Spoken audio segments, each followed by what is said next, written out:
Você sabe como é feito o exame antidoping? Será que você passaria no exame antidoping? Eu já fui uma vez uma dessas pessoas que realizam o teste antidoping. E eu quero compartilhar essa experiência com vocês, que é bem simples, mas é muito rigorosa. E elas acontecem em alguns passos. Tudo começa pela notificação. O atleta selecionado é notificado por um oficial ou representante voluntário de controle antidoping. E essa pessoa representante, geralmente, ela já está lá esperando e já sabe qual pessoa ela vai acompanhar. E como eu falei para vocês, eu já fui uma dessa pessoa, um representante voluntário do controle antidoping em um campeonato internacional de águas abertas, numa maratona aquática que teve lá em Santos. E funciona assim que é dada a largada da prova, a gente que está no controle recebe a notificação de qual atleta a gente vai ser responsável. Mas a gente não sabe por nome, a gente sabe por colocação. Por exemplo, no caso da prova que eu fui voluntário, era o primeiro e o quinto lugar. Então, o primeiro lugar ficou um voluntário e eu fiquei com o quinto lugar. Então, assim que o quinto colocado chegou, eu confirmei na lista, confirmei o nome dele e depois fui atrás para me apresentar. Aí esse atleta, ele deve se apresentar imediatamente à estação de controle de dopagem, embora ele possa ser dispensado para cerimônias de medalha, etc. Mas sempre após ter feito o check-in. Ah, mas Jota, e se o atleta ele não tiver com vontade de fazer xixi na hora? O oficial ou representante tem que dar o tempo necessário para o atleta fazer xixi, mas não pode desgrudar dele. Tem que literalmente ficar seguindo o atleta até ele sentir vontade.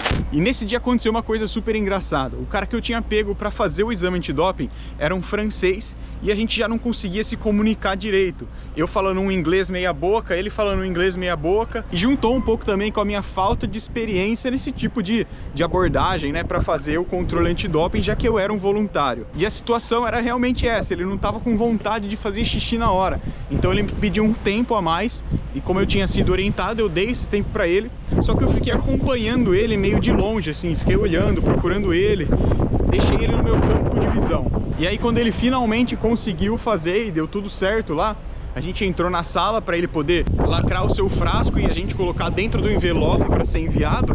E essa hora a gente fica numa mesa redonda com um representante da França, com um atleta, comigo, um representante do Brasil e um representante da UADA também. Então é uma hora meio tensa assim. E eu lembro que como eu tinha feito isso de deixar esse atleta ficar olhando ele mais de longe, eu tomei uma bronca em inglês, em português e depois em francês. Porque o correto seria eu ficar mesmo ali igual uma sombra do lado dele. Depois disso, o atleta escolhe um recipiente de coleta de amostra da urina aleatoriamente. Verifica se ele está vazio, limpo e se o selo que ele tem ainda está intacto. Eles podem escolher outro recipiente de coleta de amostra caso eles tenham alguma dúvida ou qualquer coisa que se passar pela cabeça dele. Aí depois disso é hora de fornecer a urina para o controle antidoping. O oficial ou acompanhante observará a coleta da amostra da urina quando o atleta estiver pronto para fornecê-la.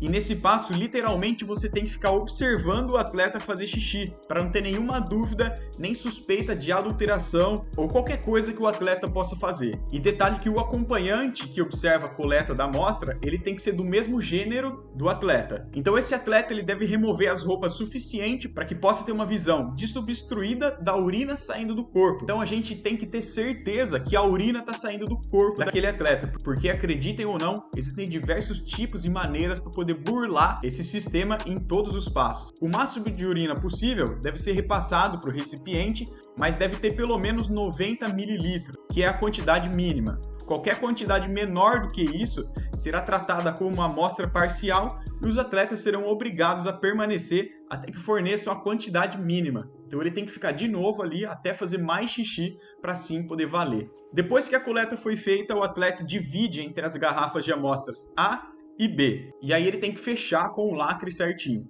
E depois eu conto para que serve essa amostra B. O atleta depois ele preenche um documento, seja em formato de papel ou digital, com as informações pessoais, uma lista de substâncias ou métodos utilizados, ou qualquer comentário que ele queira fazer que possam ter relação com o processo de controle de dopagem dos últimos dias, geralmente da última semana. E por fim, essa amostra selada é segura e enviada a um laboratório credenciado pela UADA. Essa amostra B oferece ao atleta a oportunidade de realizar uma segunda análise caso a amostra A apresente um resultado analítico adverso. ou seja, um resultado positivo. Então, se der positivo, uma outra análise pode ser feita com a amostra B para essa confirmação das substâncias e tudo mais. E isso que eu falei para vocês acontece em competições, mas os atletas eles podem ser testados a qualquer momento, sem aviso prévio, em qualquer lugar. E existem outros tipos de controles um pouco mais severos também. Por exemplo, eu estou aqui com a Jéssica e com o Zé, eles são do triatlon paralímpico e existe um controle um pouco mais rigoroso que é feito com você e, na verdade, quem é um pouquinho melhor, né? Quanto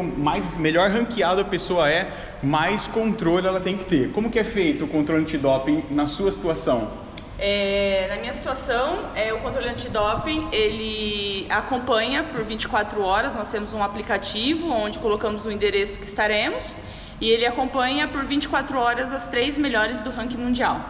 E os caras podem bater na porta da sua casa a qualquer momento ali, a qualquer hora, sem aviso prévio nenhum. Sim, eles já bateram 10 horas da noite, 5h20 da manhã e sem aviso, e você tem que receber, e a partir do momento que eles batem na porta, você não pode ir ao banheiro mais sozinho, eles já ficam do seu lado e não saem mais até fazerem a retirada do sangue e a coleta da urina.